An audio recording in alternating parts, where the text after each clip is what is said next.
নমস্কার, কেমন আছেন সবাই? আমি পূজা। আমার নতুন একটি ভিডিও দেখার জন্য সকলকে অনেক অনেক ওয়েলকাম জানাচ্ছি। আর জানাই মহালয়ার অনেক অনেক শুভেচ্ছা আপনাদেরকে। আপনাদের পুজো অনেক অনেক অনেক ভালো কাটুক। মহালয়া শুরু মানেই আমাদের পুজো শুরু। তো মহালয়ার দিন আমরা সকলে মিলে যাচ্ছি গঙ্গা স্নান করতে। হঠাৎই প্রোগ্রাম হলো যে চলো সকলে মিলে যাই, গিয়ে একটু গঙ্গা স্নান করে আসি। বলো বলো, বেরিয়েছি। হ্যাঁ, বেরিয়েছো তুমি। আজকে মহালয়া তো ওই জন্য সকলে এখানে দর্পণ করছে। সকালের দিকে তো নাকি প্রচুর ভিড় ছিল, ওই জন্য আমরা সকালের দিকটায় আসিনি, এসেছি একটুখানি বেলা করে। আমরা ঘর থেকে বেরিয়েছি ওই মোটামুটি 11:30টার দিকে।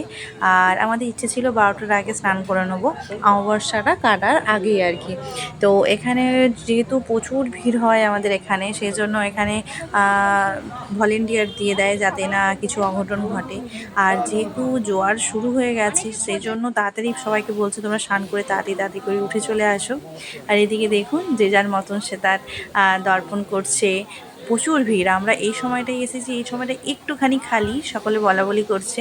আমাদের গ্রামের মনে হয় অর্ধেক লোকই আজকে গেছে গঙ্গা স্নান করতে। গঙ্গাটা বাড়ি থেকে সামনে হওয়ার এই একটা সুবিধা জানেন তো, কিছু হলেই গঙ্গা স্নানটা করতে পারি আমরা। ধরুন কোনো পুজো ভালো কিছুর আগেই আমরা একটুখানি গিয়ে গঙ্গা স্নানটা করে আসি।